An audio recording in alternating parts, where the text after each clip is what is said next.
আমরা যদি উন্নতশীল দেশের মতো বা উন্নতশীল দেশের পর্যায়ে যেতে হয়, তাহলে আমাদের করণীয় কি? সরকারের পক্ষে কোনোভাবে সম্ভব না বাংলাদেশটাকে উন্নতশীল দেশের জায়গায় নিয়ে যাওয়া। সরকারের পক্ষ থেকে সরকার চেষ্টা করে বাংলাদেশটাকে উন্নতশীল দেশের জায়গায় নিয়ে যাওয়ার জন্য। এখন আমাদের সরকারকে সহযোগিতা করতে হবে, এটা হলো আমাদের করণীয়। যদি আমরা সরকারকে সহযোগিতা করি, খুব দ্রুতই আমরা উন্নতশীল দেশের জায়গায় যাওয়া আমাদের পক্ষে সম্ভব হবে। বাংলাদেশের জনগণ মনে করে উন্নতশীল দেশগুলোর মধ্যে ওই দেশের নাগরিকগুলা তারা অনেক সচেতন। তারা দেশের আইন কানুন নিয়ম সব কিছু মেনে তারা চলাফেরা করে। তো আমাদের দেশের জনগণগুলা সচেতন না থাকার কারণে, দেশের আইন কানুন নিয়ম না মানার কারণে আজকে আমাদের দেশের এই অবনতি।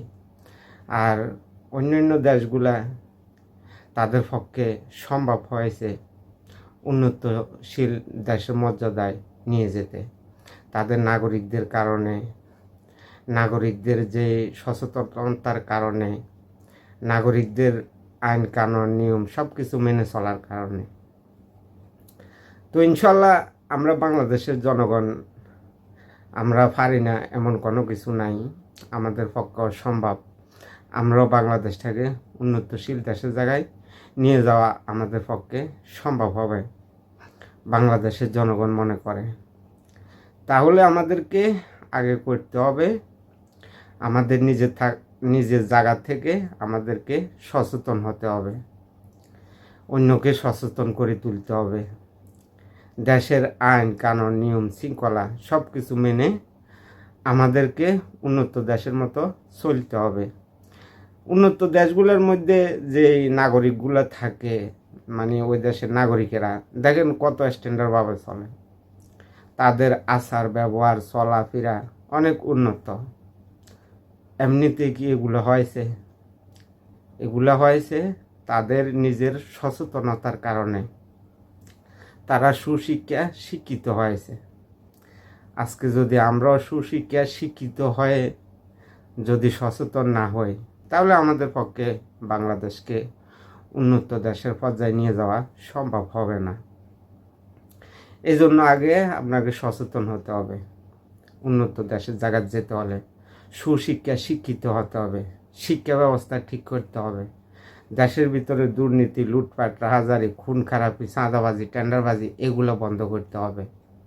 দেশের ভিতরে নিত্য প্রয়োজনীয় জিনিসপত্র মানুষের ক্রয় ক্ষমতার ভিতরে রাখতে হবে। তাহলে বাংলাদেশটা উন্নতশীল দেশে যাওয়া সম্ভব হবে। আর যদি আমরা দুর্নীতি, লুটপাট, রাহাজারি, খুন খারাপি এগুলো করি, তাহলে কখনো যাওয়া সম্ভব হবে না উন্নত দেশের জায়গায়। দেখেন আমাদের দেশের জনগণ বেশ করে সচেতন নাই। আমরা নিয়ম কানুন আইন কোনো কিছু মানি না। এই কারণে আজকে আমাদের দেশের এই অবনতি।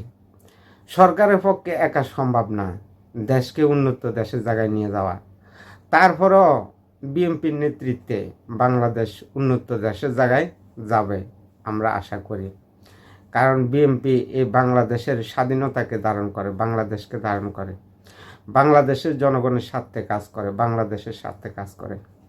এই জন্য বিএনপির নেতৃত্বে বর্তমান প্রধানমন্ত্রী জনাব তারেক রহমানের নেতৃত্বে বাংলাদেশ এগিয়ে যাবে এবং উন্নত রাষ্ট্রের মতনই আমাদের দেশটাও উন্নতশীল দেশের জায়গায় যাবে।